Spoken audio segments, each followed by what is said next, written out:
Hello and welcome to this week's edition of the Glasgow Times News Podcast, normally recorded in our studio at the Bishopbriggs Media Centre, currently recorded from our volunteers' homes.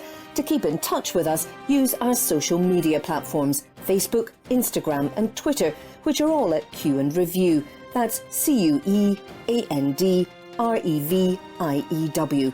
Or get in touch via information@qandreview.com. That's information@CUEANDREVIEW.com. Please like and share our podcast and give us any constructive feedback. Man due in court over serious assault near the River Kelvin. From the Glasgow Times, published on the 9th of June 2022. An article by Stacey Mullen. A man is due in court charged with a serious assault in Glasgow.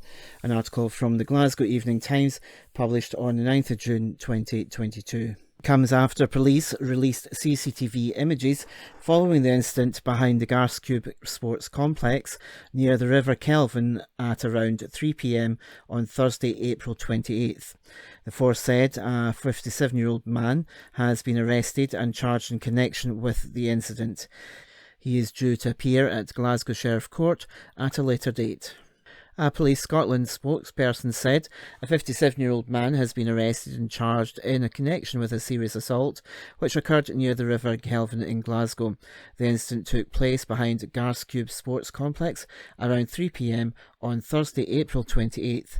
The man is due to appear at Glasgow Sheriff Court at a later date. Glasgow Co-op worker awarded for quick actions after lorry burst into flames. An article from the Glasgow Evening Times of the 9th of June 2022. Again, this article is written by Rebecca Newlands. A Glasgow Co-op worker has been presented with an award for his quick actions when his delivery lorry became engulfed in flames. John Brown, 43, was on a routine delivery route to a Co-op store when he saw smoke in the freezer of his articulated vehicle. The hero, who has worked for the company for 20 years, acted fast by moving the lorry to a safe spot before uncoupling the burning trailer from the driver's unit. In doing so, John from Sandy Hills prevented a significant amount of fire damage to the surrounding buildings. His actions have been described as incredibly brave and selfless. John said it was only afterwards that the potential scale of the incident and what could have happened really hit me and sunk in. I generally take things in my stride and was able to remain calm. I instinctively knew I needed to move the vehicle out of the way and to somewhere safe. John was given a silver award in the Distribution and Delivery Hero category of the Retail Week Awards 2022. The judges noted that they had received a record number of entries and the quality was incredibly high. They said John demonstrated heroic actions under massive pressure and dangerous and potentially life-threatening circumstances to help protect people and his community. John added, "I never expected to be given an award, though. I just did what I needed to do, but receiving this recognition has been a fabulous experience." The article, as we said, was written by Rebecca Newlands and read by myself, Alistair. Glasgow College students take part in five-a-side for White Ribbon Scotland. An article from the Glasgow Times published on the 9th of June 2022. This article is by Rebecca Newlands, digital journalist. Glasgow students played five-a-side football tournament in support of a pledge to end gender-based violence. Students from the City of Glasgow College, Glasgow Clyde College and Glasgow Kelvin College battled it out in the pitch for the White Ribbon Scotland Cup. White Ribbon Scotland is an ongoing campaign to end violence against women and men, and each of the five-a-side players signed their pledge. Speaking of why they decided to become involved, Robert Scullion, Student Engagement Officer at City of Glasgow College, explained, "We wanted to get Glasgow colleges together with sport to support White Ribbon Scotland and tackle gender-based violence. This was an opportunity to teach young people the message that any type of violence against anybody isn't tolerated. We have a responsibility to make sure people are aware of this type of campaign. It was a fantastic event and we hope to host more like this in future." Johanna Thompson, student president at Glasgow Clyde College, said, Glasgow's 3 colleges came together in association with White Ribbon Scotland to get as many people as possible to sign the pledge to say they won't commit, condone or stay silent about gender-based violence. It's been great to get everyone involved and to have Glasgow's 3 colleges collaborate for this cause. It was Team Cleanup from City of Glasgow College who won the tournament and took home the cup. David Thompson, campaign director for White Ribbon Scotland, said, "We're pleased to be working with all 3 Glasgow colleges now in addressing violence against women. Events like the regional football tournament drew attention to the issues and raises awareness in a friendly, competitive way." The event was organised by the College Students' Associations and supported by Glasgow College's Regional Board and held on May 26 at Power League Glasgow. Martin Boyle, Executive Director of Glasgow College's Regional Board, said, "We want to thank Glasgow's 3 colleges and everyone involved in organising, supporting and participating in this fantastic collaborative event in support of a very important cause." Glasgow's Kelvin College student president Lauren McLaren spoke of how important it was for the colleges in Glasgow to come together and tackle issues that are being faced by students. She added, "By collaborating, there is an opportunity to tackle issues that face Glasgow students and promote positive change." The regional football tournament was a brilliant opportunity for the 3 colleges in Glasgow to be involved in a competitive sporting event, feel part of the wider student community and learn about the important cause we are supporting. Nothing changes if it isn't challenged, and by signing the pledge you are acknowledging and challenging the problem.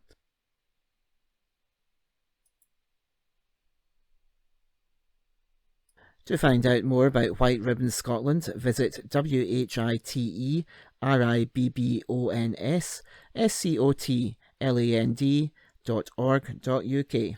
A busy road and roundabout in Cumbernauld have closed due to a burst water main, an article by Rebecca Newlands. Reports began circulating in social media that locals were having problems with the water in the Seafar area. The police then confirmed that Seafar roundabout to Wilderness Brae is closed, as is the slip road between Braehead roundabout and Brae. One local commented on Facebook that there's a flood of water coming from a bit just before the turn-off for the roundabout, while others complained of low water pressure. Scottish Water confirmed on their website that they were on their way to fix the problem. Nicola Sturgeon has told anti-abortion protesters outside hospitals and clinics in Glasgow to leave women alone, an article by Stuart Patterson, political correspondent. The First Minister said those who have been protesting are trying to intimidate women. She said, "I find that what is happening outside hospitals and the Sandyford Clinic completely and utterly unacceptable." She said the summit she agreed to chair with councils and the police over the issue will happen this month. Sturgeon said, "My call to those who want to protest against abortion is to come and do it outside the Parliament where laws are made and leave women alone and stop trying to intimidate them." The First Minister was asked by Labour MSP Carol Mochan about government supporting councils to allow action to be taken. She said the intimidating behaviour outside the Sandyford Clinic in Glasgow appears to be escalating. Mochan said that national and local government appears to be at an impasse on finding a solution like introducing buffer zones and called for the government to offer more support to councils to find solutions. Sturgeon said that these are legal complexities around this and it doesn't help anybody for me to pretend there aren't. She said local and national government wanted to work through these complexities. She added, "My preference is we would be able to legislate nationally in order that there is a consistency of approach in this." The article, as we said, was from the Glasgow Evening Times and written by Stuart Patterson. From the Glasgow Times, Friday the 10th of June 2022, from the news section, Glasgow MSP calls for more black, Asian and minority ethnic teachers in schools. By Stuart Patterson. More black, Asian and minority ethnic teachers are needed in schools, a Glasgow MSP has said.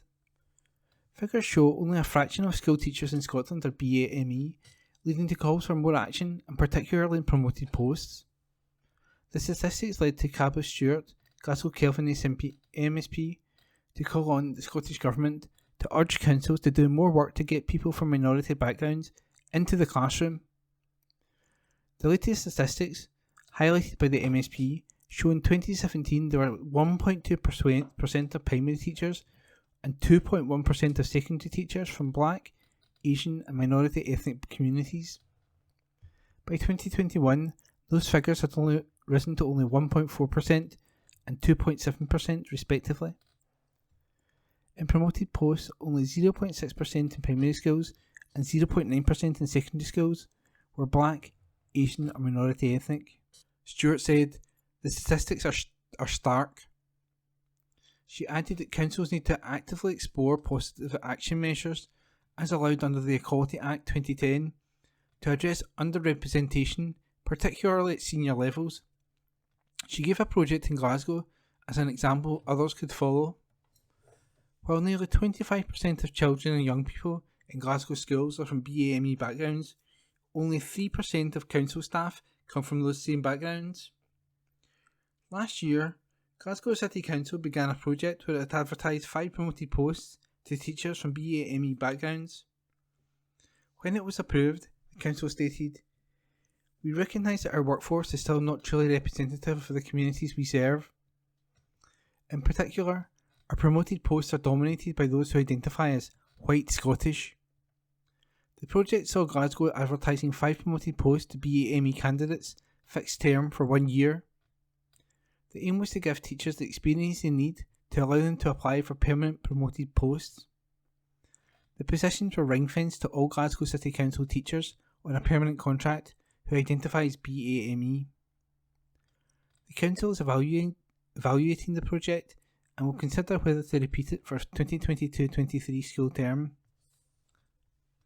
Shirley Ann Somerville, Education Secretary, said, "The positive action that Glasgow City Council has taken in this area is absolutely to be commended.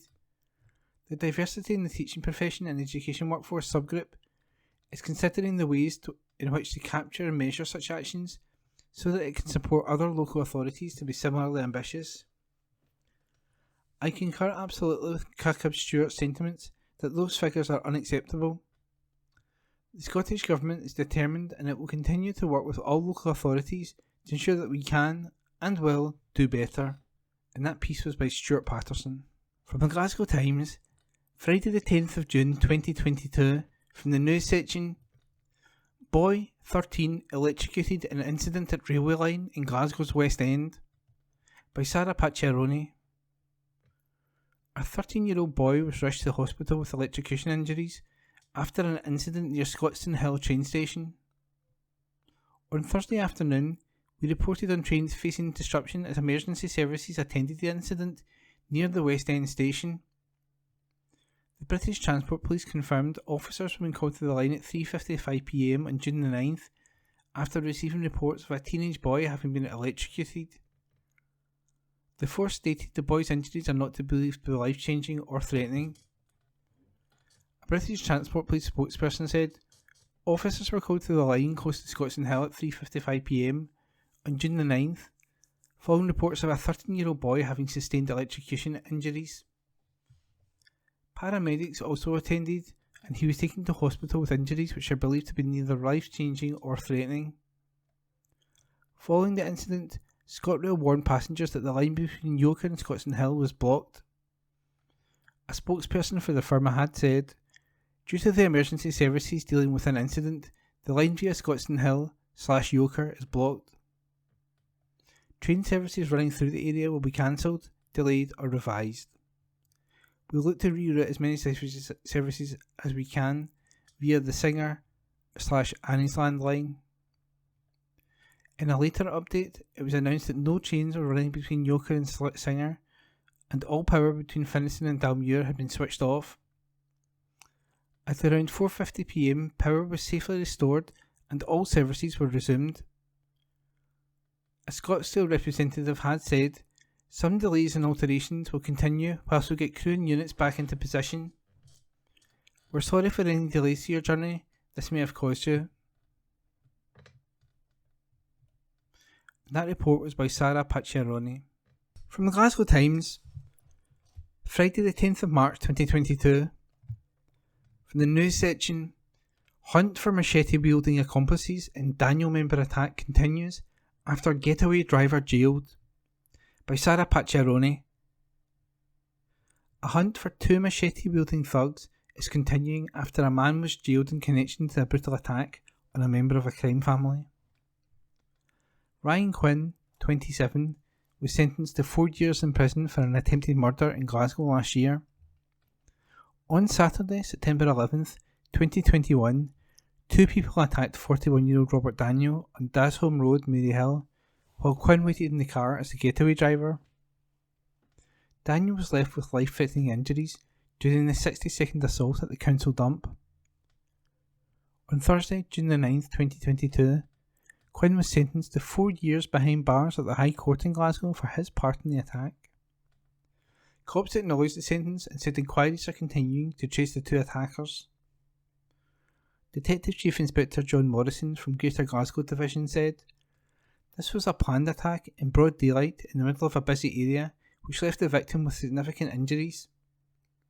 This type of crime will not be tolerated, and we will continue to target those who are involved in this sort of activity as we work to make our communities safer. I hope this sentencing sends a clear message to anyone involved in criminality that you will be identified, brought to justice, and made to face the consequences of your actions. We believe at least 2 other people were involved in this attack, and rest assured we are doing everything we can to also bring them to justice. I would like to thank the public for their support and everyone involved in this investigation." And that article is by Sarah Pacciaroni. From the Glasgow Times, Friday the 10th of June 2022, from the news section. Pensioner tried to withdraw £3,000 after being tricked by bogus callers who pretended his roof was rotten. By Lauren Brownlee. A trio of bogus workmen tried to con an elderly man out of £3,000 by pretending his roof was rotten and needed to be repaired. Mark McGowan appeared at Glasgow Sheriff Court this week to be sentenced for his part in the attempted fraud after previously pleading guilty to the offence. The 2 other men have not been traced despite the incident occurring in April 2018. McGowan was charged with inducing the elderly gentleman to attend a Bank of Scotland branch in Rutherglen to withdraw the cash and attempt to obtain this money by fraud whilst acting with others. The court heard the complainer was within his home in Sturton Drive, Cambuslang, when he became aware of someone at his door. This was one of the 2 unknown suspects who stated that he would clean off the gutters and put one loose roof tile into place for £20. The elderly gentleman agreed, and the suspect said he would come back the next morning. The next day, McGowan and the 2 suspects attended the home. A ladder was placed against a wall. McGowan held this ladder while one of the suspects climbed up onto the roof and threw slates to the ground. The other suspect was engaged in conversation with the elderly gentleman at this point. The prosecutor said, "A small bit of rotten wood was thrown from the roof. The suspects and the accused explained to the complainer that the roof was rotten and would require around £3,000 worth of work. The accused thereafter climbed onto the roof and was observed by the complainer to continue stripping tiles and throwing them from the roof. A short time later, the 2 suspects asked the complainer to attend the back garden. Suspect 1 stood at the bottom of the garden looking at the roof, explaining the joists were rotten and could be fixed by a joiner he knew. A conversation took place between the witness, the suspects, and the accused. The pensioner was advised to go to the bank and withdraw £3,000. Meanwhile, the 2 suspects left the property, leaving McGowan working on the roof. Whilst the elderly man was within the bank, staff called police due to the suspiciousness about the situation. Officers attended at his home where the accused was on the roof. The prosecutor added, they requested that he come down and his details were noted. He was then allowed to leave. Police thereafter attended at his house on June the 13th, 2018, where he was informed of his arrest. He was taken to Falkirk Police Office and interviewed. He stated he was asked to carry out the work by the 2 other males. He was thereafter cautioned and charged and made no reply. McGowan's solicitor said his client was offered work by the suspects and was not made aware of the fraud. But Sheriff Charles Lupton replied, he pleaded guilty to attempted fraud. Does he accept that? The lawyer replied yes, and said McGowan is very sorry for the harm caused to the elderly man. He added, He's not heard from the two men since, as they have simply disappeared. He recently managed to secure his own tenancy and is now working as a supervisor. He accepted it was foolish of him to take the work from these people. No money was ever taken from the complainer, and my client has not benefited in any way. It's been a constant headache for him for the past few years. He's taken full responsibility and is very sorry. He pleaded guilty to save the court time and expense, and to save the complainer any stress. This is really his only offence his entire life. He pulled himself up from a difficult childhood. McGowan of Alloa was tagged in order to stay within his home between 7pm to 7am for 90 days. And that article was by Lauren Brownlee. This article is from the Glasgow Times, date 10th June 2022, from the Lifestyle section. Harry Styles' obsessed sisters travel from America to see Star play at Glasgow's Ibrox. By Esther Tarnay. Two American Harry Styles obsessed mums have flown thousands of miles to see the star perform in Glasgow, said they don't care that they're old enough to be his grandmother. Patty Going-Frey, 68, and Marion Going-Grill, 54, who are sisters, have seen the star live 5 times and already have tickets to see him on 4 more occasions, including at Ibrox Stadium on Saturday. The American siblings first became fans of the British singer through their children.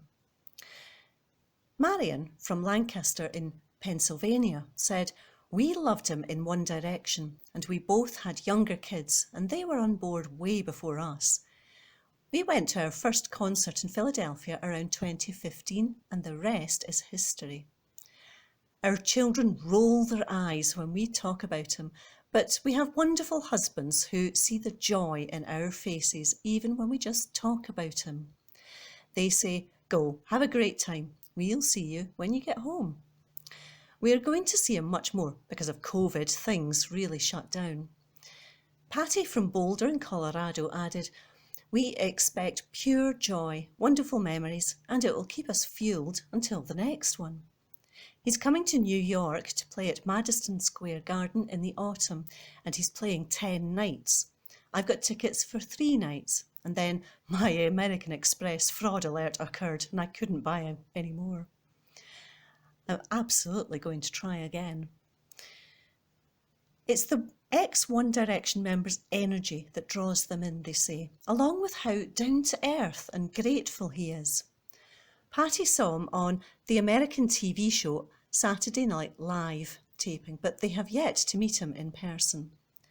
She said, "If we did, I think I would not be able to speak. I would just say, 'God bless you, thank you, you are amazing and an inspiration to so many people.' Maybe I would cry. It would probably be the most emotional moment of my life, kind of on the level of childbirth."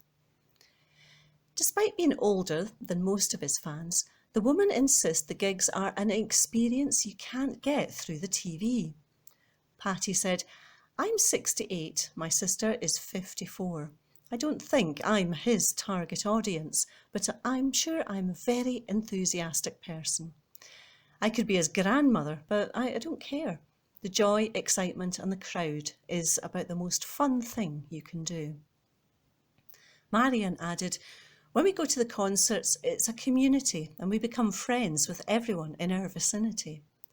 But we have noticed that the average age group is younger than us. We're the mums. The elementary school principal and retiree also enjoy dressing up for the shows in their own unique outfits. For the Ibrox event, they are planning something with a Scottish twist, which is close to their hearts." Patty said, "We're going to a nearby charity shop to buy kilts and marry them with tutus and anything we've brought along that we can find.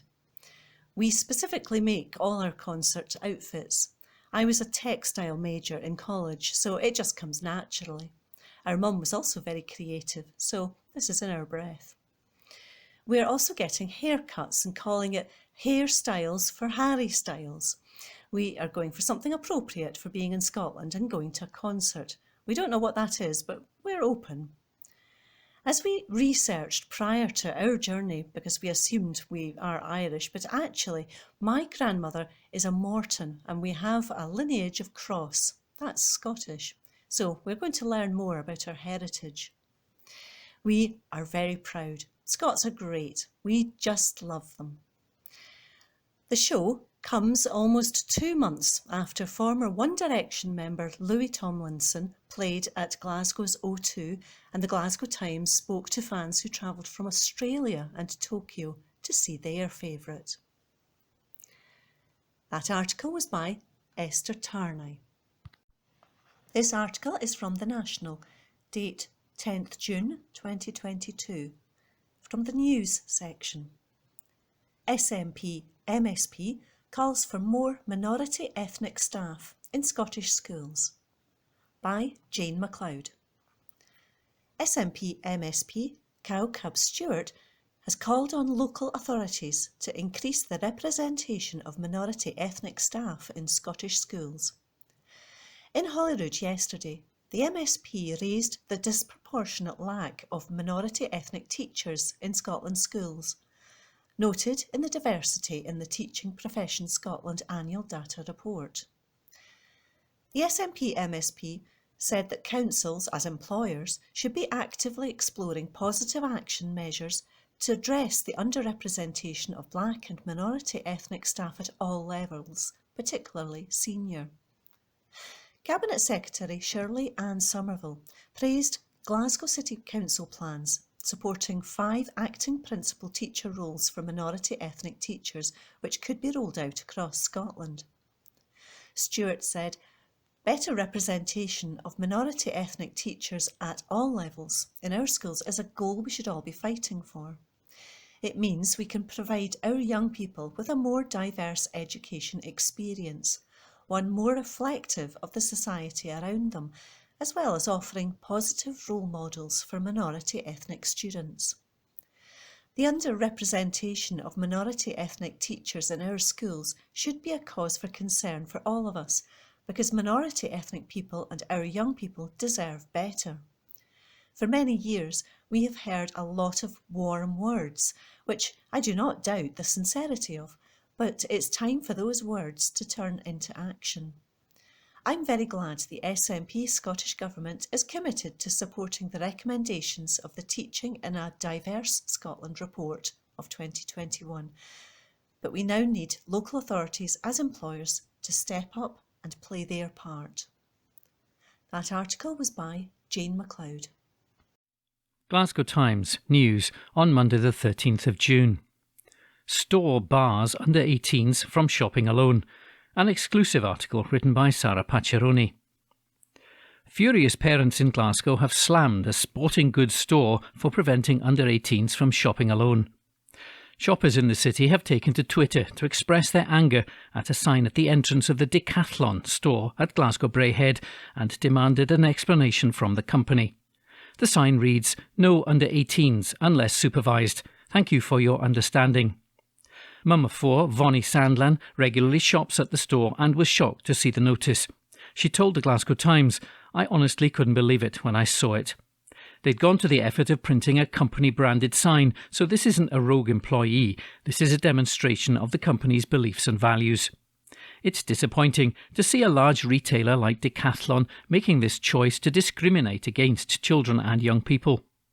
The children should be seen and not heard mantra ought to be a historical artefact. This has certainly made me reconsider whether Decathlon is a business that I want to spend my money with. In a Twitter thread, the woman wrote, "Hi Decathlon UK, can you justify this please? Not least because in Scotland you can vote, join the armed forces or get married, yet aren't welcome in your store." Another parent commented, "Like many others, I take my children in there to choose their own gear on their own. Unsupervised. Not anymore. Bye." Another comment read, "At 16 I had moved out and was living independently at university, but yet couldn't go into Decathlon to buy some sportswear." Some suggested the rule might have been put in place as a deterrent to shoplifting. Another user tweeted, "Wonder if they're having teenagers stealing in there." Even so, agree, not justified. Better ways of dealing with things if they're having issues. According to Twitter accounts, it appears other stores across Scotland might be adopting the same policy. Another parent tweeted, "Turned my daughter away at the Edinburgh store. She was going in with her pal to buy rugby boots." Another user wrote, "This is awful and alienating. Wonder how they think this business model works." Decathlon UK has been contacted for comment. An exclusive article written by Sarah Pacciaroni. Glasgow Times News on Monday the 13th of June. Scotland is due £3 billion after failed rail project. An article written by Stuart Patterson, political correspondent. Scotland is due £3 billion after the UK government scrapped the HS2 rail links extension to link with the West Coast Main Line, taking trains to Glasgow, an SNP MSP has said. The Golborne extension would have connected the high-speed line with the line taking cross-border trains north to Scotland's biggest city. A Glasgow SNP MSP says Scotland is being shortchanged on major transport projects. Cowcub Stewart, Glasgow Kelvin SNP MSP, whose constituency includes Central Station, said, "Once again Scotland is set to lose out on billions as a result of empty Tory promises. Scotland is all too familiar with this story. When it comes to Westminster, all we get in return is cuts, not cash. When it comes to transport, we heard broken promises about the ridiculous Boris Bridge, and now we can add the HS2 extension to Glasgow to the scrap heap. We cannot trust the Tories to invest in transport in Scotland, or any other public service for that matter. Boris Johnson is full of bluster when it comes to connectivity, but he fails to back any of it up. The 13-mile stretch of track would have been built through the north of England and through the constituency of Sir Graham Brady, the chair of the Conservative 1922 Backbench Committee. Rail groups criticised the decision when it was announced last week. The Railway Industry Association said, without this connection, a bottleneck will be created north of Crewe on the West Coast Main Line, which in turn will negatively impact outcomes for passengers, decarbonisation and levelling up. An article written by Stuart Patterson. Glasgow Times News on Monday the 13th of June. Harry Styles fans tell of queue hell ahead of Ibrox show.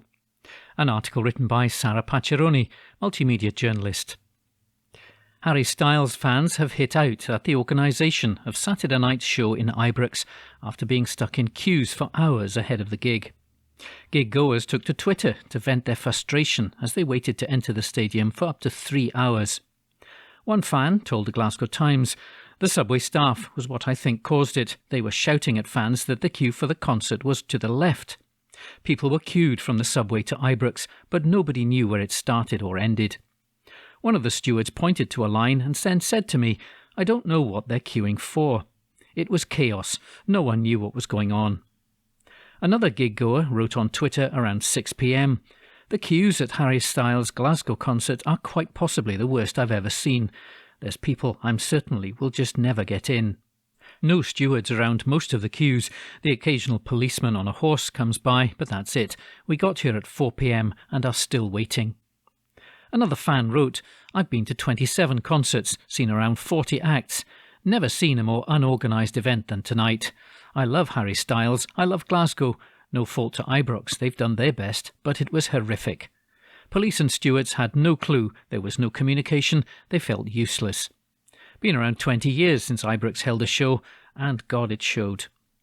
Waited 2 hours in the queue outside, arrived at 5:05 p.m, gained entry at 7:02 p.m. Merchandise queue, my choice to go of course, until 7:33 p.m. Toilets queue for 20 minutes as our side only had 2 cubicles, made it to our seat for 8:22 p.m. Another gig goer shared a picture of a queue which stretched all the way to Ibrox subway station. The show marked the start of the pop star's European leg of Love on Tour. The last time a gig was held at the stadium was in 2007, when Bon Jovi performed in the city. A DF Concerts event spokesperson said, "With the excitement and anticipation of the show in full swing, fans turned up in their thousands from very early on Saturday morning, with the gates opening at 4 p.m. Fans were exceptionally well behaved, cooperative and cheerful as they passed through security and ticket checks and were a credit to Scotland during such a fantastic show." Police Scotland and Strathclyde Passenger Transport were approached for comment. An article written by Sarah Pacciaroni. Glasgow Times News on Monday the 13th of June. Heroin found in tin after police raid flat. An exclusive article written by Lauren Brownlee, senior reporter. Hundreds of pounds worth of heroin was found in a home in Maryhill after police turned up to raid the property. Officers attended the flat on Hathaway Lane on June the 26th, 2020, in possession of a search warrant. Alan Buchanan, who was the householder, was the only person within at the time, but Glasgow Sheriff Court heard the Class A drugs did not belong to him. This was established by fingerprint tests. The 33-year-old had been letting a homeless friend stay with him. But he appeared in court for sentencing last week after previously pleading guilty to being concerned in the supply of drugs. Fiscal Deputy Jeremy O'Neill said a search was conducted, a black tin was located, and the accused was asked if there was a key. He replied, "I keep money in that black box, but I don't have a key." A short time later, a polythene bag with 8.5 grams of brown powder was found within the tin. A further bag of 30.5 grams of brown powder was also found within the tin. It was later established to be diamorphine with a value of £800. A set of scales, a teaspoon and 2 batteries were also found within the tin, as well as scissors and polythene bags. Mr. Buchanan was arrested and taken to Helen Street Police Office to be interviewed. He denied knowledge of the tin and its contents, including the drugs. He then told police he had allowed a homeless friend to stay in his home and it must belong to him, but would not provide details of this man. He was cautioned and charged and made no reply. Meanwhile, the black tin was fingerprint tested. A negative result for the accused fingerprints came back and positive results for someone else's. Mr. Buchanan's lawyer said his client is someone who is vulnerable and easily led. He added he finds it difficult to manage friends and acquaintances. The tin didn't belong to him. He didn't have a key for it, but he did know drugs were contained within. The offence was almost 2 years ago, and he hasn't come to the attention of the authorities since then. Sheriff Valerie Mays told Mr. Buchanan, "This is a serious offence, and it certainly falls within the custody threshold. However, I do take into account you've no previous convictions of this type and have a very limited record. Whilst the box was in your house, clearly you'd not touched it due to none of your fingerprints being on it, but you did know what was in it. I do think because of these circumstances I can deal with this by alternative to custody." He was ordered to be under social work supervision for 1 year and carry out 135 hours of unpaid work. An exclusive article written by Lauren Brownlee. Glasgow Times News on Monday the 13th of June. Police make arrests of members of a Faslane nuclear base human blockade. An article written by Martin Williams, senior news reporter. Police are carrying out arrests of members of a human blockade outside the Clyde, UK nuclear weapons base in Scotland. Demonstrators have refused to move after lying in the road as anti-nuclear activists stepped up a protest near the Royal Naval Armaments Depot in Coulport. Up to 8 demonstrators have been seen lying on the road, with Scottish CND saying that they were putting their bodies in the line of business as usual for weapons of mass destruction. Anti-nuclear activists began their protests at Faslane and Coulport on Sunday, with activists towing a trailer with a giant peace logo on it. Around 50 people gathered at the north gate of the Faslane naval base at 11 a.m, then again 2 hours later at Coulport, where Trident nuclear missiles are stored. Police who have been monitoring the protest have called on the blockade protesters to move on.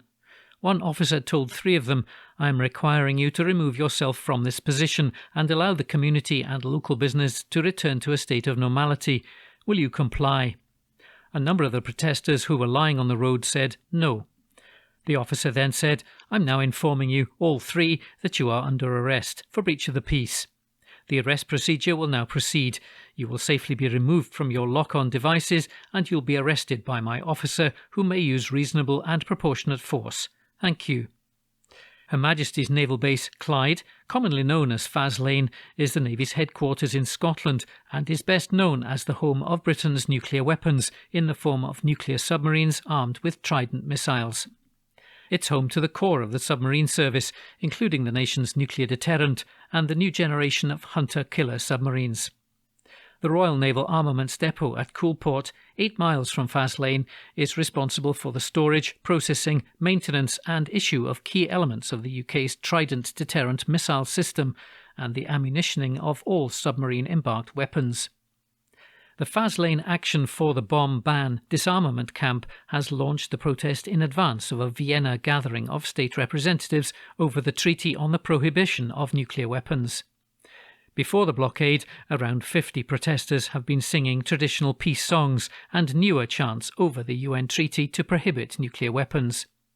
Dancers and singers, banners and protesters were also celebrating the continuation of the Faslane peace camp for 40 years while decrying the need for it. Angie Zelter of Trident Ploughshares said the Edinburgh-based Protest in Harmony group progressed down to the main gate at Coulport, surprising the police into blockading the base for us. Faslane Action for Bomb Ban, which featured Extinction Rebellion as well as Ploughshares, is targeting Coulport and Faslane until June the 18th. One demonstrator said, "This is the story of Britain's nuclear weapons so-called defence system. Of course, it is offence. It's truly grotesque and awful. It's our money paying for it. It would be so much better spent on the NHS, feeding hungry school children, or maybe fighting climate change. That's why we're here. That's why we're protesting." An article written by Martin Williams. Glasgow Times News on Monday the 13th of June. Prisoner caught with SIM card in cell. An article written by Lauren Brownlee, senior reporter. A prisoner was caught with an unauthorised SIM card in his mobile phone after a cell and body search. Duncan Stanulis was serving a sentence at Glasgow's Barlinnie prison when 3 prison officers attended his cell on the morning of June the 3rd last year. The 33-year-old was on his prison-issued mobile phone at the time and was asked to put it down until the search had been completed. He was asked if there were any unauthorised items within his cell, and he replied no. After a body search, no items were found on him. The cell search began, and during this, one of the prison officers picked up his mobile phone, which was inspected. At Glasgow Sheriff Court last week, prosecutor Jeremy O'Neill said it was noted that the security feature at the rear had been tampered with. After inspection, an O2 SIM card not issued by the prison was discovered within. He was informed the matter would be reported. Mr Stanulis' lawyer explained that prisoners were provided with SIM cards at the time due to COVID-19 preventing visits from family and friends. Inmates could use their phones any time they wanted, but had a limited number of hours they could use. The defence solicitor said his father was unwell and he had very quickly used up the hours. His father subsequently passed away. He was punished within the prison. He had 3 weeks' loss of privileges as a consequence of this matter. He's been at liberation since January, and there's been a number of significant developments. He's managed to obtain employment and is now the full-time carer for his son. Mr Stanulis appeared for sentencing after previously pleading guilty to being in possession of the communication device. Sheriff Valerie Mays told him, "As you know, this is a serious offence, given the place the SIM card was found. I accept you didn't have it for any malicious reason, but it's an offence which could attract custody, given your record. I've taken into account the reason you had the SIM card and the fact that you're now the main carer for your son. I can deal with this by alternative to custody." The Bridgeton man was placed under social work supervision for 1 year and ordered to carry out 150 hours of unpaid work. An article written by Lauren Brownlee. Glasgow Times News on Monday the 13th of June. Scams on the rise in the UK as fraudsters use cost of living crisis. An article written by Emma Sabliak, digital reporter. Scammers are taking advantage of the cost of living crisis as the number of people targeted sees a rise, charities have warned. 3 in 4 UK adults have been targeted by a scammer this year, a 14% rise compared to this time last year. Around 40 million adults in the UK have been targeted by potential scams, according to figures from Citizens Advice and the Consumer Protection Partnership. Many fraudsters are using the cost of living crisis to their own advantage, with some claiming to work for Ofgem and asking for people's bank details for a £400 energy rebate. Their warning comes as the Glasgow Times continues to raise awareness of the cost of living crisis through our Beat the Squeeze campaign. Chancellor Rishi Sunak promised every household in the UK a grant amid soaring energy prices. The scammers have left some people with no money for food, including 65-year-old Cherie. The woman, who lives alone and receives around £800 a month from her private pension, lost almost £1,000 after fraudsters got access to her bank details.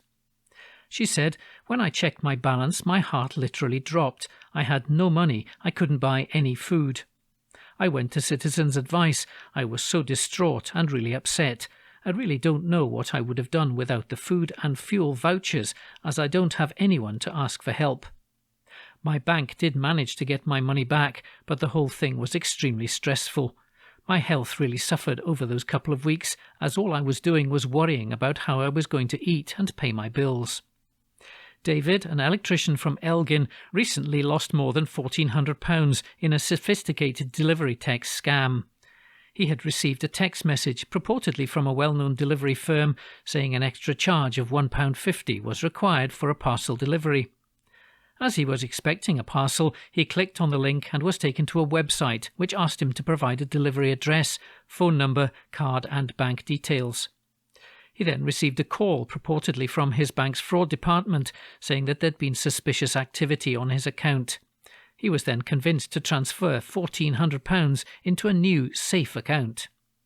Derek Mitchell, Chief Executive of Citizens Advice Scotland, said scams are a menace, adding, "People here are only just recovering from the COVID pandemic and have been battered by the cost of living crisis. To have scammers stealing money from people is awful at any time, but it seems especially bad at the moment. We urge people to stay vigilant and report any scams they come across. In Scotland, your local Citizens Advice Bureau can offer free, confidential and impartial advice." The Scams Awareness Fortnight, run in partnership by Citizens Advice and the Consumer Protection Partnership, takes place from Monday until June the 26th. Fiona Richardson, Chief Officer for Trading Standards Scotland, warned that scammers are quick to exploit current affairs. She said, "Scammers are quick to exploit the changing and challenging circumstances that we're all currently facing." The Scams Awareness Fortnight campaign aims to bring these scams to the attention of consumers, ensuring they feel empowered to shut scammers down if approached by telephone, text or email. Anyone can be caught out by scammers, especially as the tactics used are getting more and more sophisticated.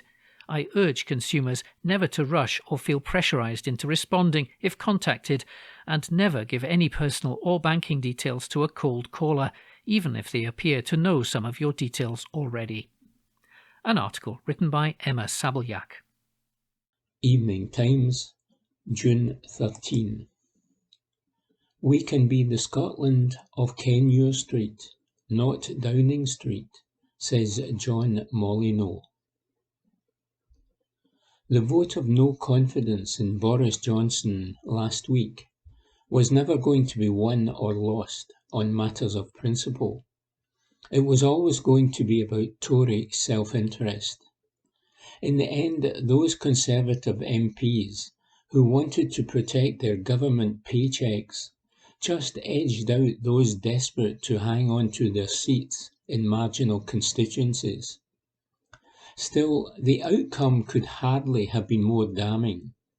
With 148 of his own MPs voting to remove him, Johnson has lost any authority, even within his own party.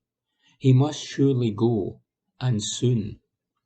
My 6-year-old knows this. He understands that actions have consequences. He knows that those in Downing Street, including the PM, partied on while we said goodbye to his grandad. He knows that for many thousands of others who went through similar pain, that is unforgivable. It beggars belief that the Prime Minister and those on his government payroll do not. This is a Prime Minister whose response to having clearly broken his own ministerial code is to rewrite it. A Prime Minister who makes up the rules to suit himself. When he also leads a government determined to criminalise dissent, remove people's human rights, disenfranchise the most vulnerable, limit democratic scrutiny, disregard international law, and turn every possible issue into a culture war. It is with no exaggeration that SNP Marie Black says we have to talk about the F word, about how fascism is sowed in the actions of governments that make decisions based on self-preservation and cronyism, that seek the concentration of power and removal of scrutiny, and in the systematic othering of anyone who challenges their chosen narrative. Nothing more clearly encapsulates this than the Nationality and Borders Bill, and the way the government plans to treat people seeking refuge from war, persecution, and hate. This coming Tuesday will see the first flight deporting asylum seekers from the UK to Rwanda, a country with an awful human rights record. This has been condemned by the United Nations as a flagrant attempt to evade international obligations which have existed since after the Second World War. Even by the terrible standards of the Home Office, this is a disgraceful new low. Johnson must go, but Scotland needs to not be saddled to a political class in Westminster that offers no viable alternative. It may be 10 years since Theresa May said she wanted to create a hostile environment, but its seeds were sown from 1997 onwards under Labour Home Secretaries, when phrases like bogus asylum seekers and asylum cheats entered the lexicon via the mouths of Tony Blair and his ministers, and the current shadow cabinet are not offering anything like the changed course that is needed. Scotland can choose a different path through independence, and it is becoming ever more pressing that we have that choice, a choice to replace hostility with care, compassion and solidarity, to be Scotland of Kenmure Street, not Downing Street, a choice I hope we will ultimately make, says John Molyneux. From the Glasgow Times, Wednesday the 15th of June 2022, from the news section, man who abducted ex-lover and boy, 3, in Glasgow's Drumchapel, jailed, by Connor Gordon, court reporter. A man who abducted his ex-lover and 3-year-old boy in her car and ordered her to take him to Aldi was jailed today for 36 months. Vincent Canning pounced on the woman as she was driving the toddler from nursery in Glasgow's Drumchapel on October the 28th, 2021. The 31-year-old produced a knife and told the terrified woman, "You have 5 seconds to drive away before I'll stab you." Canning ordered the sobbing woman to calm down and bit her arm during the horror journey, which ended at the supermarket. Canning pleaded guilty at Glasgow Sheriff Court to abduction, possession of a knife in a public place, and breaching bail. Sheriff Tony Kelly ordered Canning to be under supervision for 9 months upon his release from prison. The court had earlier heard the woman was driving home from nursery when Canning pulled her over in the middle of the road. He went into the front passenger seat while the child was in the back. Canning denied drinking despite smelling of alcohol before producing the knife and making the threat to drive. The woman initially drove to B&M, where Canning spat on her.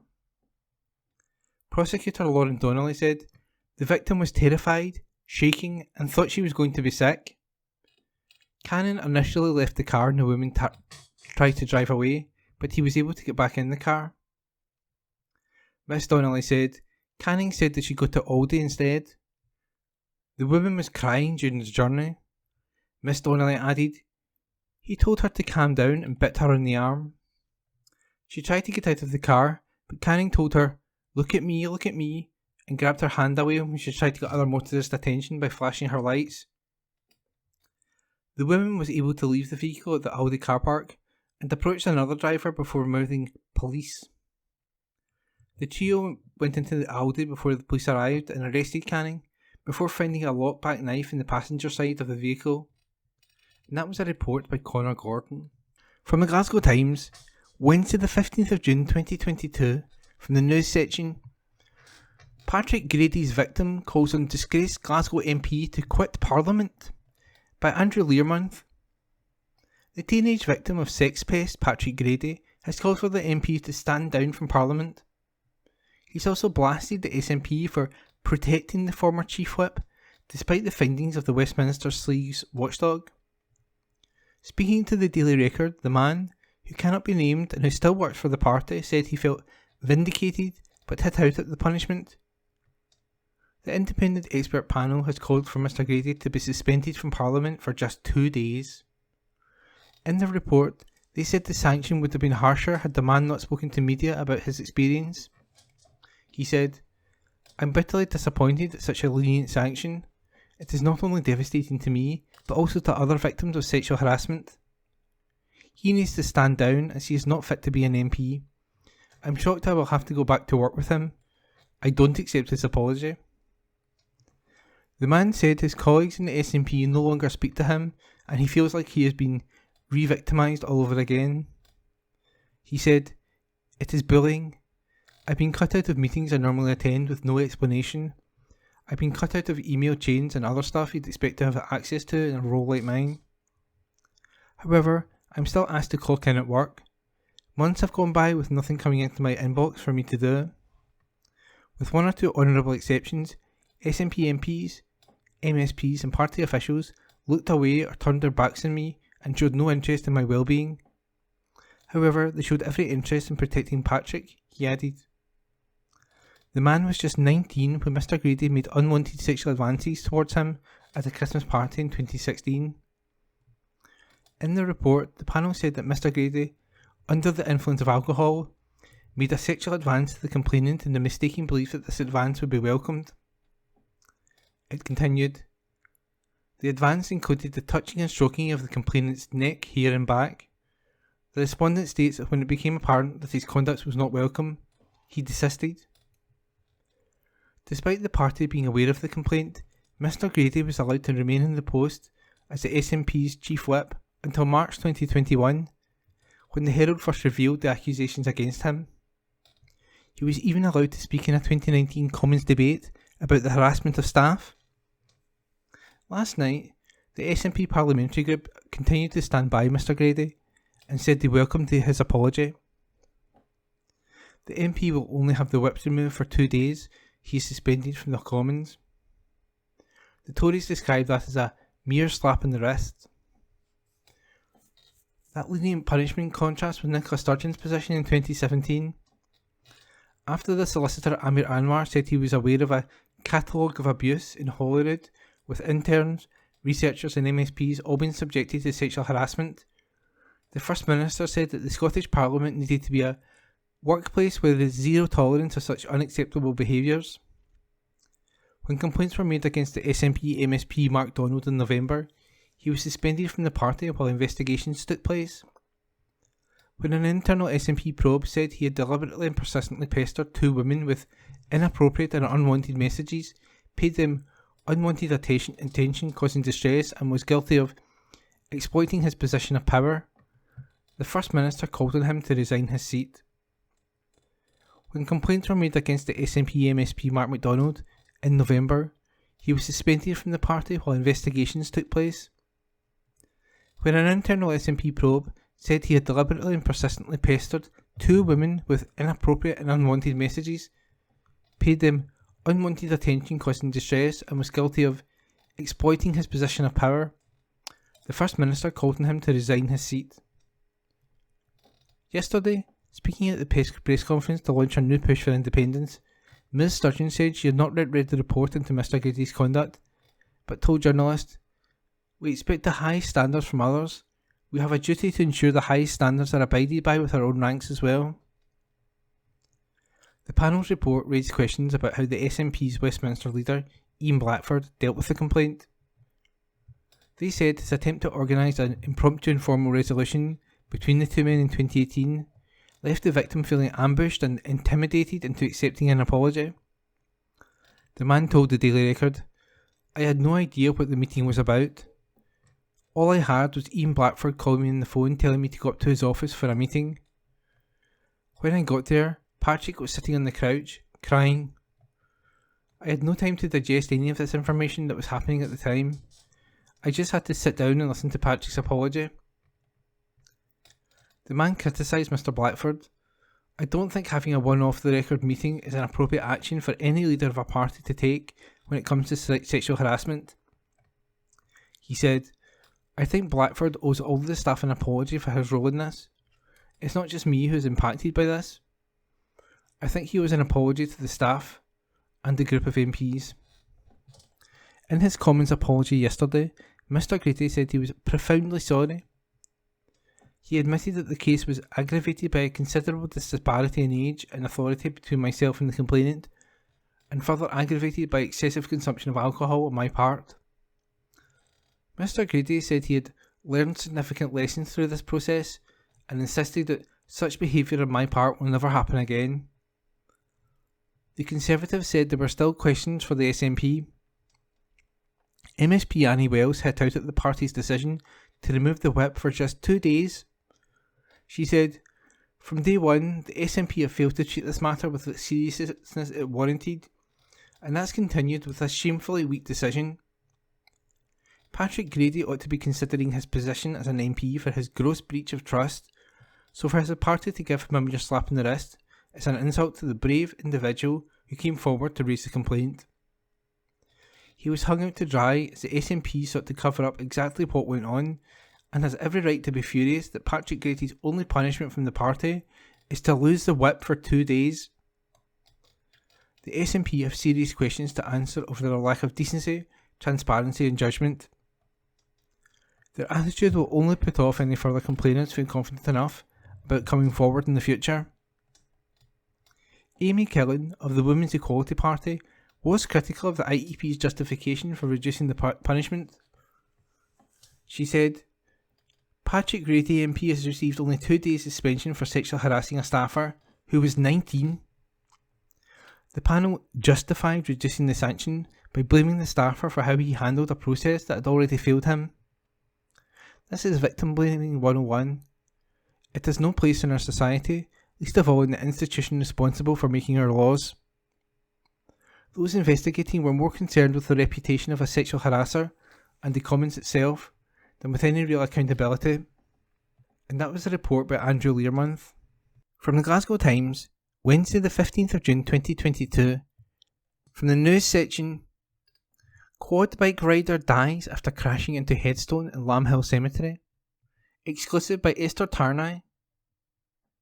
A man has tragically died after his quad bike crashed into a headstone in a North Glasgow cemetery.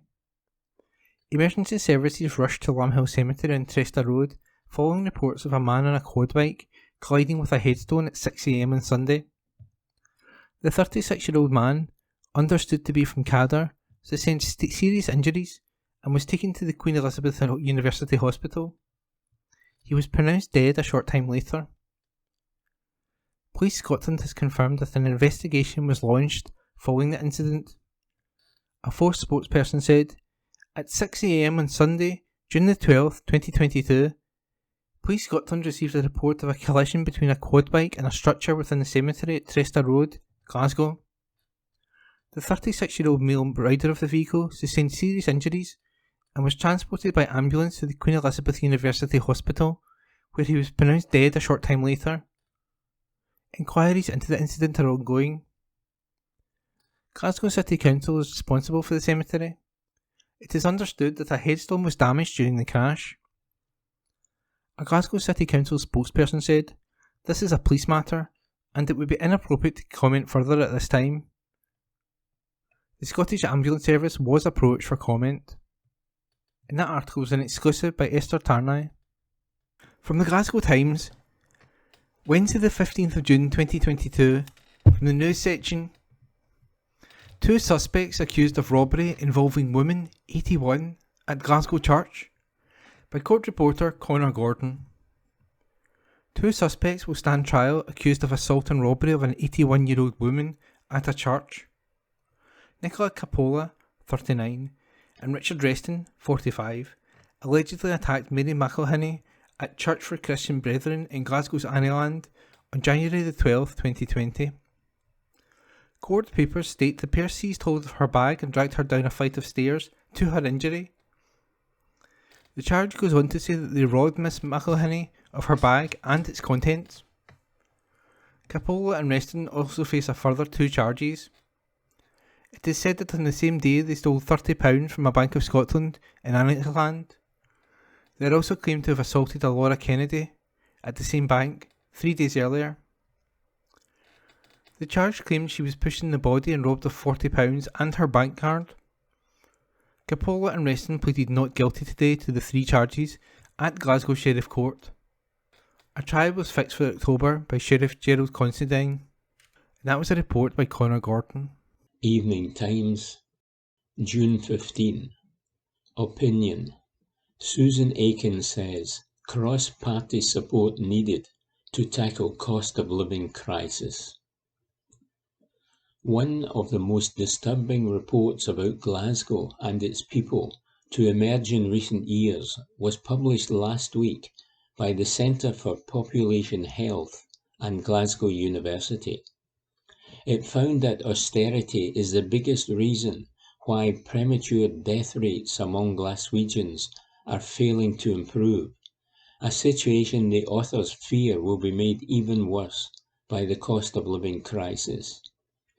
Responsibility for this grim and unnecessary situation lies with the Westminster government.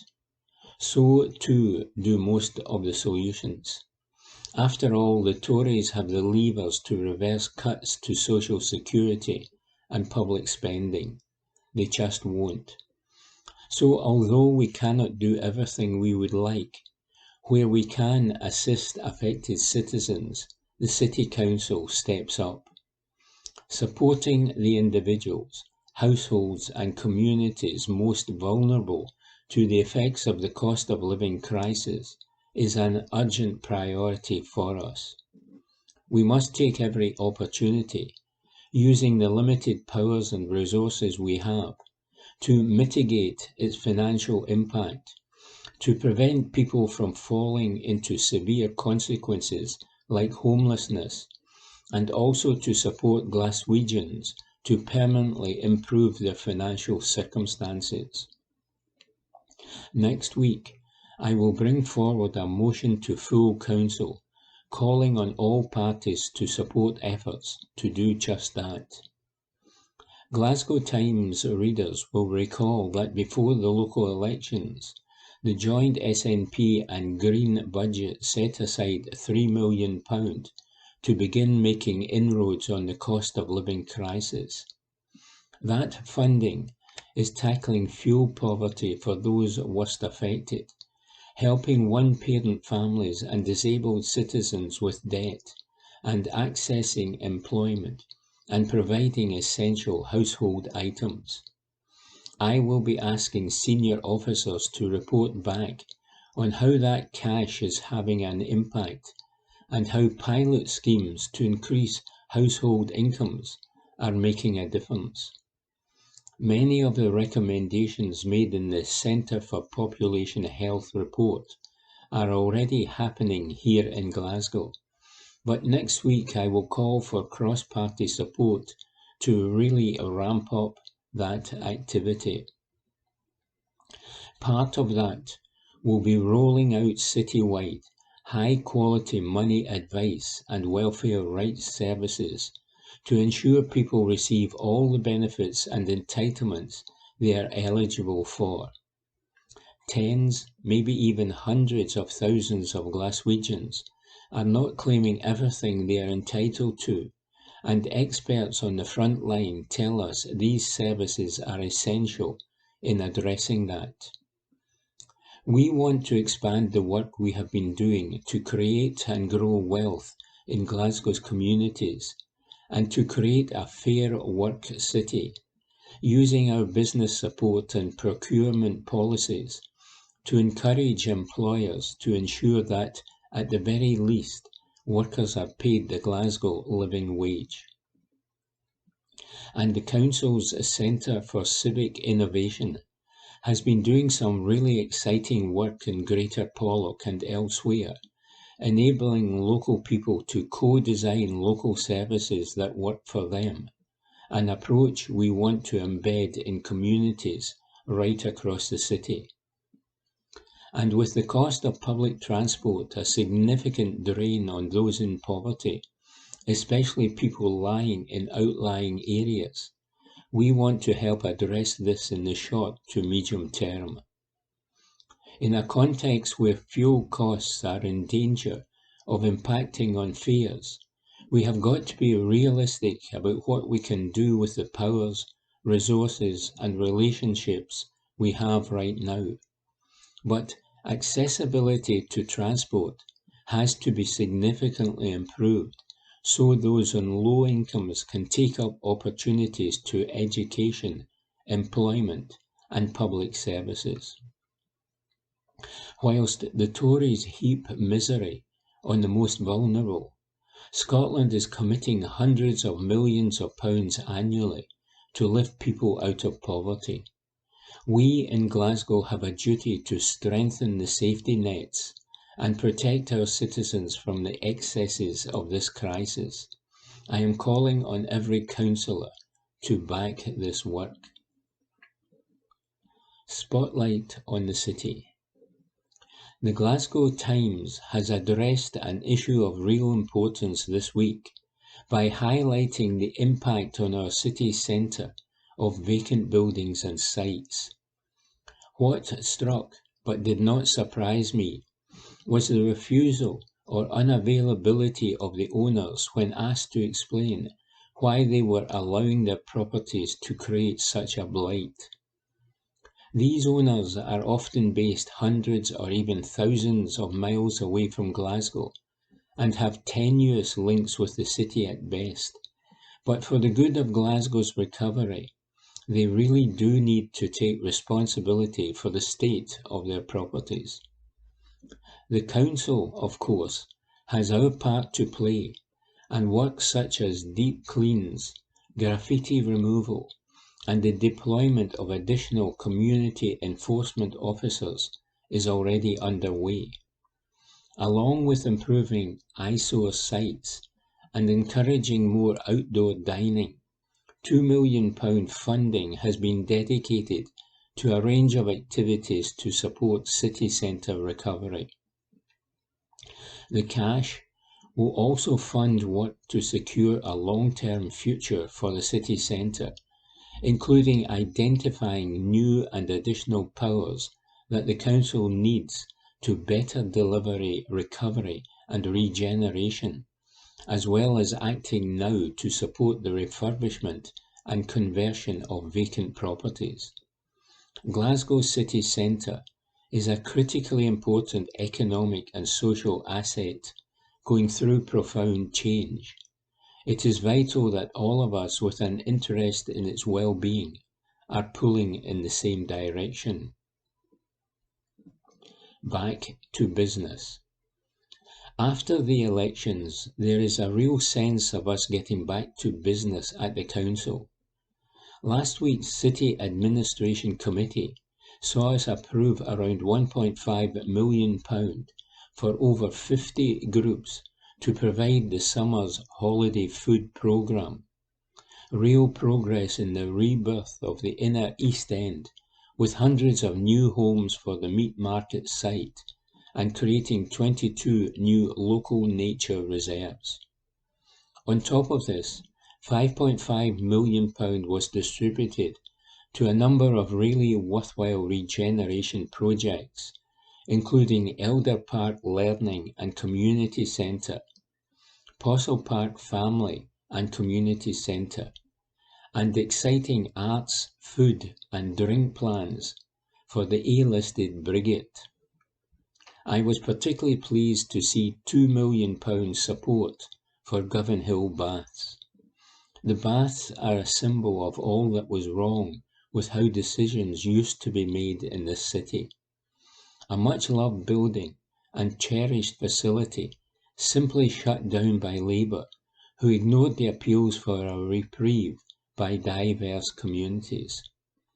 The community took matters into its own hands and fought a long, hard and successful campaign to restore and reopen Govanhill Baths. I am delighted the SNP has helped facilitate that. This is what supporting community empowerment looks like on the ground. Real people, real projects, and real progress.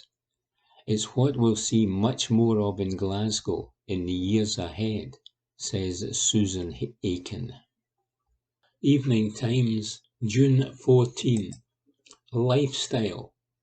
Carnival inspired by New York's Coney Island comes to Glasgow. Report by Esther Tarnall. A carnival inspired by New York's Coney Island is set to come to Glasgow. Summer Beach Festival by Clyde Island will take place in the NCP King Street Car Park this summer. The event will run between Friday, July 15 and Sunday, August 7 from 10 a.m. to 10 p.m.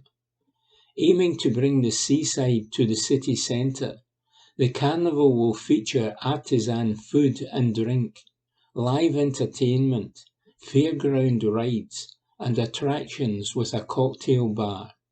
Visitors will be able to enjoy a selection of thrill, family, and children's rides, including a 14-metre giant wheel. Callum Broom, creative director of Clyde Island, said, "We have seen costs spiral across the country, so we wanted to bring a little happiness with a summer beach festival for those staycationing this year in Glasgow, with a fantastic food, drink and ride selection." Report by Esther Tarnall. And that was this week's Glasgow Times News podcast, normally recorded in our studio at the Bishopbriggs Media Centre, currently recorded from our volunteers' homes with the publisher's kind permission. Thanks for listening.